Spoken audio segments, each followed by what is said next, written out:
cross his path. Something's wrong with that kid. His head don't work, it never did. You better not cross his path. He's a chain-smoking alcoholic sociopath.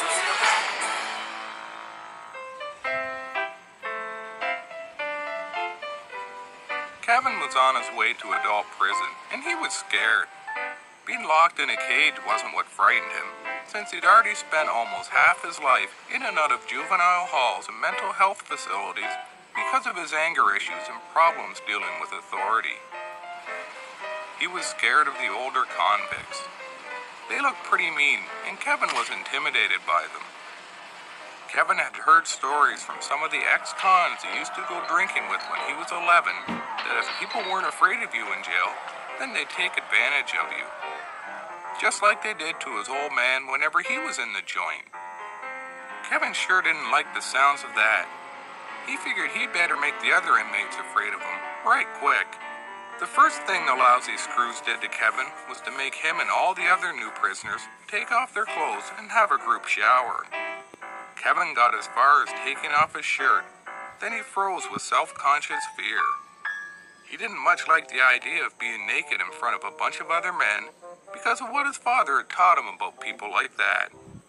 Bible says homos is wrong. So instead of taking off his pants, Kevin rushed one of the guards and cranked him a real sweet one in the kidney. Kevin was hoping to put the boots to him, but before he could lift his foot, one of the other guards hit him with his nightstick right in the back of the head. When Kevin came to, he was in a small room with really soft walls, wearing just his underwear. It was the room where they kept the violent sociopaths. Kevin knew this because it looked just like the ones in all the juvenile halls and mental institutions where he'd spent most of his teen years. Kevin sure wished he had some prescription cough syrup to help pass the time, but since he didn't, he figured he might just as well get some more rest. Kevin curled up and went to sleep. Kevin dreamed about smoking.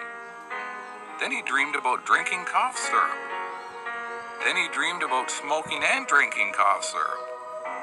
Then he dreamed about what it would be like to be 75 feet tall with chainsaws instead of hands that he could use to lop the heads off of all his betrayers. Kevin had this dream a lot, and it was his favorite, because he was insane. One of the conditions of Kevin's jail time was that he visit the prison psychiatrist 3 times a week. Most prisoners only had to go once. That's because most prisoners were a lot more stable than Kevin. Good morning, Kevin. My name is Mr. Franklin, and I'm here to help you. Kevin wasn't much in the mood for any help. That's good, Kevin. Expressing your emotion is a positive issue-oriented response. In this office, you are free to express whatever is on your mind. There are no barriers and no judgments. Kevin liked the idea of no barriers and no judgments, and he really liked the idea of expressing whatever was on his mind. Unfortunately for Mr. Franklin, Kevin had been thinking about throwing his coffee mug at him. It was a good thing for Mr. Franklin that Kevin's dad had never played catch with him, or any other game for that matter. I've studied the court documents from your trial, and despite what the judge, the prosecution lawyers, your parole officer, the teachers and students at your school, and your parents said, I don't think you are a worthless, lost cause. So let's talk about your parents. What kind of people were they?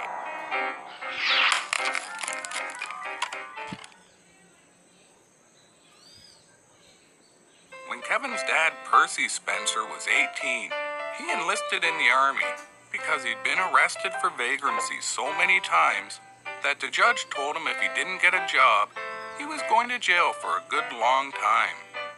Up yours, prick. The old man wasn't much for working, and he didn't have any job skills because he was an alcoholic and had quit school halfway through grade 6 when he turned 16. The first day of boot camp was really hard.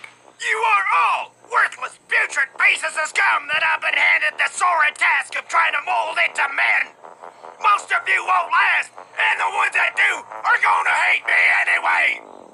Shut your hole, I got a headache from drinking. Percy still had a few things to learn about army life.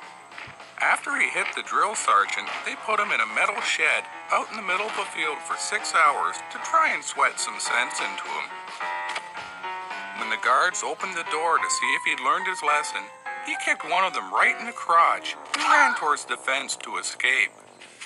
But because Kevin's dad had been a heavy smoker since he was 7.5 years old, he only made it halfway to the fence before he had a stroke. While he was recuperating in the hospital, he broke into the medicine cabinet and stole a bunch of morphine and Percodan. Then he went AWOL, sold the drugs to some teenagers, and went on a 3-week drinking binge.